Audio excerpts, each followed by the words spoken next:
biyya isaatirraa dachii isaatirraa buqqee jira. Rakkoon biyya sanii rakkoo Oromoo qofaa miti. Rakkoon biyya sanii rakkoo Amaaraati, rakkoo Oromooti, rakkoo Somaaleeti, rakkoo Afaari, rakkoo sabaa fi sablammii biyya san keessa jirtu. Mirgi ilmi namaa biyya san keessatti walqixa ta'uu qaba. Islaamni biyya san keessatti amantii dhiibbaa itti godhamee jira biyya sana keessatti Ortodoksiin akkasumas dhiibbaadhaan mootummaan harka keessa galchaa jirti. Akkasumas Amaarri amantii isaanii akka malee Amaarri biyya isaanii irraa buqqa'aa jiranii akkasumas Oromollee hunda arraan sana buqqaasii jira biyyarra. Duuba mirga keenya argachuudhaaf biyya san keessatti kophaa fi gootuun tahin mirga ilma namaa yaaduu qaba. Mirga ilma namaa haga biyya sanitti kabajamuuf nu hundinuu arra Amaarri tuqame hare boru Oromoo tuqame iftaan Somaalee tuqame odoon jenne mirgi ilmi namaa hoggaa tuqame warra khee warra mirga ilma namaaf tisoo Rabbi nu haa godhu. Warra hidhame Rabbi hidharraa haa baasu. Warra du'e Rabbi haa araaramuuf. Warra hidhame hidharraa Rabbi haa baasu. Rabbi subhaanahu wa ta'ala warra cinqii biyya sanii arrabnarraa haa kaasu. Warra mirga ilma namaatiif dhaabbatee loon nu haa godhu. Assalaamu alaykum wa rahmatullahi. Wa alaykum assalam wa rahmatullahi wa barakatuh. Waaqayyoo inni hundumaa danda'u inni aboo guutuudhaan beekamaa ta'e inni saba keenya haa yaadatu. Waaqayyoo inni aboo guutuudhaan beekamaa ta'e hundumaa inni danda'u waaqayyoo inni jabaan inni saba keenya isa miidhame haa yaadatu. Nus biyya kan jiranis sabni Oromoo hundumtuu wal taanee tokkummaadhaan warra wal duugaa ka'ee ofirraa diina isaa deebisu warra akka taanuuf waaqayyo hunduma keenya gargaara.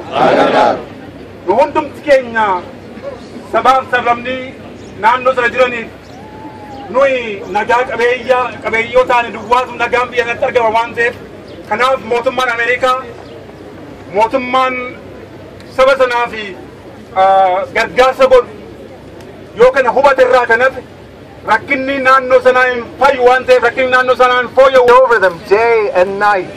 Grant them a peaceful day and a peaceful night. Lord, intervene in this conflict. Lord, put a stop to the violence. May there be peace in Oromia. May there be peace in Ethiopia. May your kingdom come in heaven as it is on earth. And Lord, we pray that you may move the leaders of Ethiopia, the leaders of the United States, the leaders of the United Nations to do what is necessary so that the children may find the peace that they need. We pray for their parents, for those who grieve, and we ask for your intervention. Amen. In Christ's holy name. Amen. Bismillahirrahmanirrahim.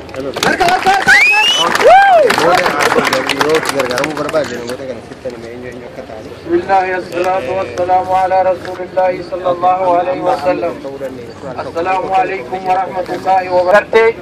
Itan mirga ilma namaa ummata keenya achitti miidhaa san itti dhagahame asirruuf san hundi Rabbiin galata isinii haa galchu jecha nuti har'aan tana ka'een gubatee qabeenyi saamamee haati cinqamtee obboleettiin sablattee maaltu nu hafee usnee tetteenya biyyuma teenyatti diinni ollaa dhufee walin qabee hidhee mooraa nutti cufee yoo akka beeyladatti olii gannu oofe jireenyi keenya maalime maaltu nu hafe Rabbi sodaadhaa namni gartee onnellee dhaban sommaan nama tutajaan ummanni keenya hawwan keenya obboleeyyan keenya kophee malee qabeenya isaanii biraa saamamanii arraan tana dirreetti akka sareetti dhawamanii achitti jiran nuti as tetteenyee siree bareedduu rarrafnee makiinaa bareedduu oofnee maallaqa kiisha guuttannee mee maal isaaniif yaaduu qabna arraan tana ummanni keenya kabiyya jirtanis yoo ilmaan keeysan jalaa haftan yoo ilmaan keeysan isin jalaa fitan ustanii ilaaltan gabrummaa amata 180 gabrummaa amata 500 isin dhufu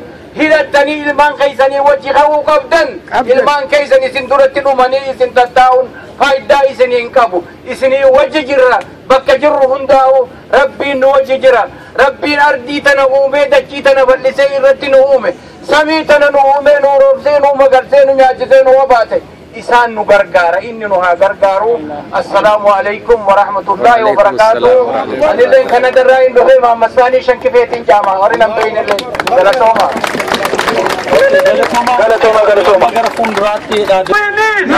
We are a peaceful Oromos. Diman tu.